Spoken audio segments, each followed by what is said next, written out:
అంబాజీపేట వ్యవసాయ మార్కెట్ యార్డ్లో నాఫెడ్, ఆయిల్ఫెడ్ కొబ్బరి కొనుగోలు కేంద్రాన్ని ప్రారంభించిన అమలాపురం ఎంపీ గంటి హరీష్ మాథుర్, ఎమ్మెల్యే గిడ్డి సత్యనారాయణ అంబాజీపేట వ్యవసాయ మార్కెట్ యార్డ్లో కొబ్బరి రైతుల కోసం అధికారులతో చర్చించిన ఎంపీ హరీష్, ఎమ్మెల్యే గిడ్డి. కోనసీమలో ప్రధానమైన పంట కొబ్బరి కావడంతో, కొబ్బరి రైతులకు గిట్టుబాటు ధర లేకపోవడంతో రైతులు చాలా నష్టపోతున్నారన్న ఎంపీ హరీష్ మాథుర్ అధికారులతో మాట్లాడి రైతులకు గిట్టుబాటు ధర కల్పించేలా కృషి చేస్తానన్నారు.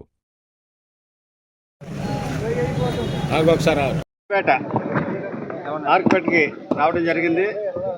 అంటే కోనసీమకి ప్రధానమైనటువంటి పంట కొబ్బరి పంట కాబట్టి ఆ కొబ్బరి పంటకు సంబంధించినటువంటి మద్దతు ధరకి ఏ విధమైనటువంటి పరిష్కారం కావాలో అనే దాని మీద ఇక్కడికి రావడం జరిగింది. సపోర్టింగ్ ప్రైస్ ఎట్లా ఇస్తారో ఏంటనే దాని మీద అధికారులతోటి అదేవిధంగా రైతులతోటి డిస్కస్ చేయడం జరిగింది. దాని గురించి మన ఎంపీ గారికి పూర్తి వివరాలన్నీ చెప్పడం జరిగింది. దాని మీద ఏ విధమైనటువంటి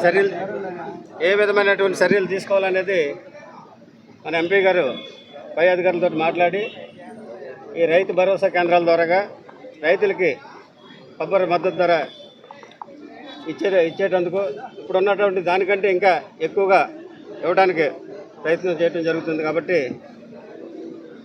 ఈరోజు ఈ కార్యక్రమంలో ఎంపీ గారు పాల్గొనడం కూడా మన అదృష్టంగా భావిస్తూ థ్యాంక్ యూ. మన బిఆర్ అంబేద్కర్ కోనసీమ జిల్లాలోని కోకోనట్ ఎంత మెయిన్ క్రాప్ అనేది ప్రతి ఒక్కరికి కూడా తెలుసు. కానీ దీనికి సరైన గిట్టుబాటు ధర లేకపోవడం వల్ల, సరైన స్టేట్ గవర్నమెంట్ నుంచి ఆదుకోవడం లేకపోవడం వల్ల ఈరోజు చాలా వరకు రైతులు నష్టపోతున్నారు.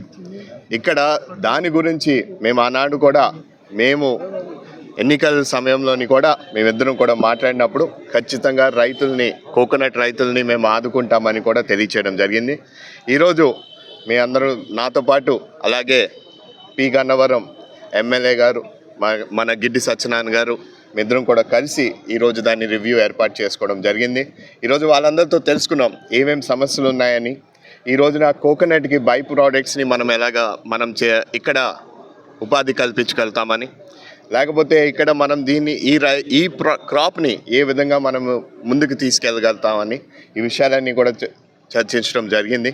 రానున్న రోజుల్లోని దీనికి ఒక రోడ్ మ్యాప్ ఏర్పాటు చేసి ఎలా ముందుకు తీసుకెళ్తామనే నిర్ణయాలు కూడా మేము తీసుకుంటామని కూడా ప్రజలు తెలియజేసుకుంటూ సెలవు తీసుకుంటాం.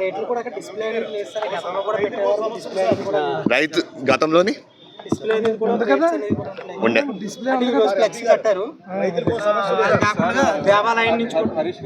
స్థానిక కొబ్బరి రైతులకి ఎటుగా మార్కెట్ అనేది ఏ విధంగా ఉపయోగపడుతుందని ప్రధాన ఆలోచన. స్థానిక కొబ్బరి రైతులకు ఎక్కువగా మార్కెట్ అనేది ఎక్కువగా ఉపయోగపడుతుంది. తమిళనాడు నుంచి కొబ్బరి తెచ్చేసి ఇక్కడ అమ్మేస్తారని ప్రధాన ఆరోపణ ఉంది. అంటే మీరు ఇప్పుడు నాకు ఆ విషయం గురించి మీరు చెప్పారు కాబట్టి ఈ రోజున నేను దాని గురించి స్పందించే బదులు మీరు చెప్పిన ఈ రెండు విషయాలు నేను ఒక్కసారి ఇవాల్యుయేట్ చేయించి ఖచ్చితంగా రానున్న రోజుల్లో నేను దాని గురించి స్పందిస్తాను. దేవాలయం నుంచి కూడా కొబ్బరి ఇక్కడ కొనుగోలు చేస్తున్నారు అనేసి ఇందులో నెంబర్ సపోర్ట్ చేస్తున్నారు అన్నట్టుగా విషయం. ఓకే, ఈ విషయాలన్నీ కూడా మేము 70 రూపాయలు కొని ఇక్కడ 110 రూపాయలకి అమ్ముతున్నారు అన్నట్టుగా. ఇంకొక పెద్ద సమస్య ఉంటుంది సార్ రైతులకి. ఇక్కడ మీరు కొబ్బరికి కొనుగోలు కేంద్రాలు ఏర్పాటు చేశారు, వరికి కొనుగోలు కేంద్రాలు ఏర్పాటు చేశారు. కోనసీమలో ఎక్కువగా అంతర పంటలో కోకో బాగా పండిస్తారండి.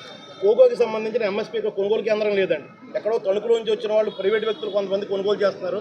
వాళ్ళు ధరలు బాగా తగ్గిస్తున్నారు సార్. మొన్న 1000 రూపాయలకి వెళ్ళిందని సార్ కిలో. వెంటనే మాట్లాడి 500 రూపాయలకి తగ్గించేశారు వాళ్ళు. కేవలం వాళ్ళు మోనోపల్లీగా ఉన్నారు. ప్రభుత్వ ఆధ్వర్యంలో కొబ్బరి కొనుగోలు కేంద్రాలలాగా, వరి కొనుగోలు కేంద్రాలలాగా, ధాన్య కొనుగోలు కేంద్రాలలాగా కోకో కొనుగోలు కేంద్రాలు కూడా మీరు ఏర్పాటు చేయించారని ఇక్కడ కోనసీమలో ఎక్కువ మంది కోకో సాగు చేస్తున్నారు సార్. దాని మీద కూడా మీరు చర్యలు హార్టికల్చర్ అధికారులను ఆదేశించాలని. అది మీరు అన్నట్లు అలాగే రైతుల తరఫున అదే రిప్రజెంటేషన్ ఉంటే ఖచ్చితంగా ఆ కేంద్రం మేము పెట్టించే బాధ్యత మేము తీసుకుంటామని కూడా తెలియజేస్తాం.